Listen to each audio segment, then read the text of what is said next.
Okay, everybody, we're back for lesson number 2. Last week we talked about learning how to just play golf, right? Okay, now we're going to talk about that first domino of the golf swing. We're going to go through a series of dominoes over the next few weeks, and we got to make sure that first one is in line with the rest of them so that when we push that first one over, they all tumble correctly. If we don't do the grip and the setup correctly, we're gonna have to make compensations either in our backswing or a transition or a downswing. And the more compensations or manipulations we have to make throughout the swing, the tougher it's gonna be to hit the golf ball squarely and to get it to where we want. So we're just gonna kind of do a baseline for what we're doing is we're kind of trying to find a baseline here. So we want to set up square for starters, okay? So our feet are square, our hips are square, our shoulders are square, our club face is square.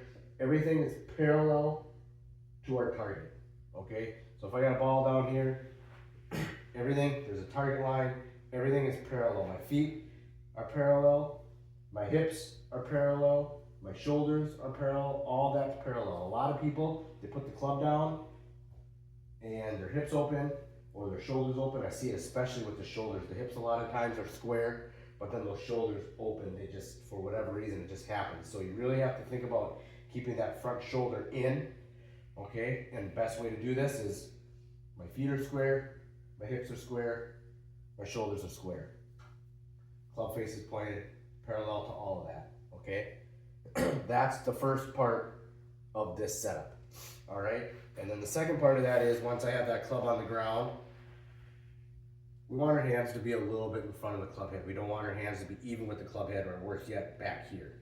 Okay, we want our hands a little bit out in front of the club head so that the butt of the club is pointed somewhere here at my pocket or even a little bit outside of my leg. We definitely don't want it into the middle of our body.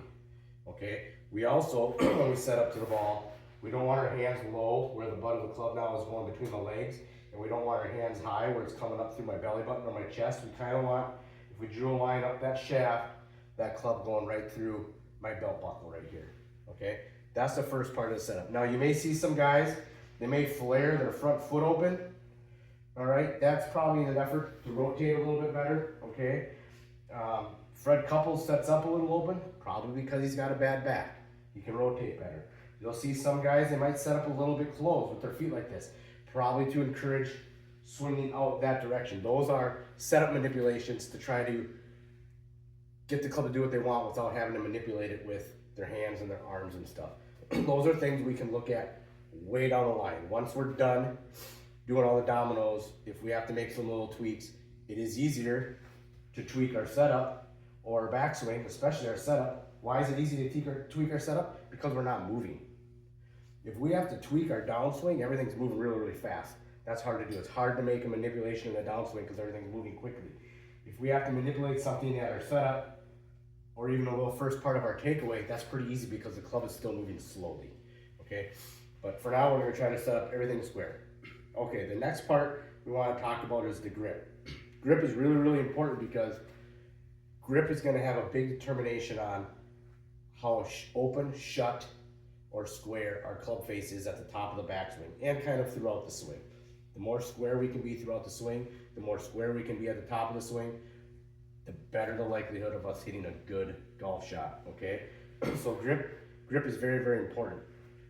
There is some play here. There is some leeway, all right? There's basically 3 classifications of grip. There's a weak grip, a neutral grip, and a strong grip. If you are a person that hits the ball a mile to the right, or you hit that banana that kind of goes like this, I would be willing to bet 90% of you have too weak of a grip, okay? If your miss is that low smothered shot to the left, you could have a stronger grip. It could also be something to do with your downswing.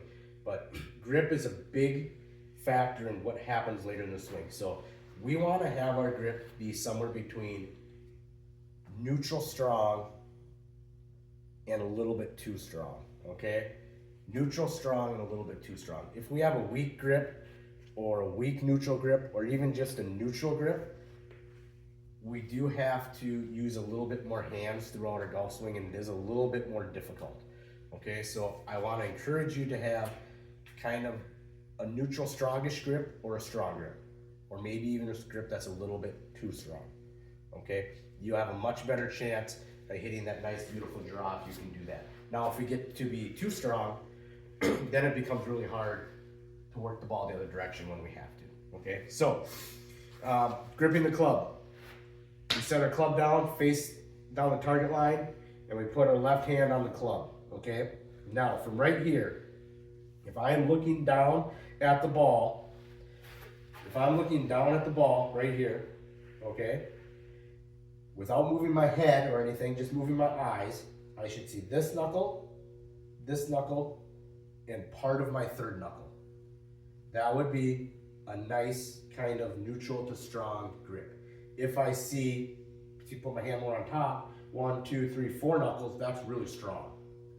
Okay, if I see kind of 3.5, that's probably pretty good too. So we want to see somewhere between 3 and 3.5 of these knuckles. If we see 2, that's kind of a neutral or a little bit weaker grip. That can be a little bit tougher to hit that draw. So we're laying the club just right across our fingers and rolling our hand over it, and our thumb sits on top of the shaft. It's not sitting over here. Okay, 1, 2, 3, and then now basically I just take my right hand and I lay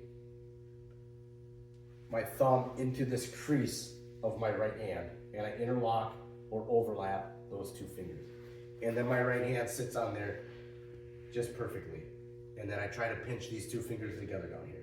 Now if your right hand gets underneath here, that can be a little strong. That's not the end of the world. If it sits on top like this a little bit more, also not the end of the world. The biggest thing is this left hand grip, okay? But if you grip this right and you see 1, 2, and a little bit of that third knuckle, and then you just lay your thumb in between this crevice there and interlock your fingers, you are gonna have a good grip, okay? We need to have that grip in the right spot so when we get to the top of our backswing, we are nice and square. And then we can start our downswing from there, okay? So that's grip and setup. Practice this, get good at this. It is a lot easier to go from a weaker grip to a stronger grip. It'll feel pretty comfortable pretty quickly. To go from a really strong grip to a weaker grip may take a little getting used to, but if you can just lay that in the pads of these fingers, okay, and just put your hand over the top, it should feel pretty comfortable pretty quickly, and you should see 1, 2, and some of that third knuckle, okay? Some or all would be okay. So that's the grip, that's the setup. Practice this, let it get comfortable for you, so next week when we start the backswing, it'll feel better, and it'll feel comfortable, and we can make a nice backswing. So we'll see you guys next week.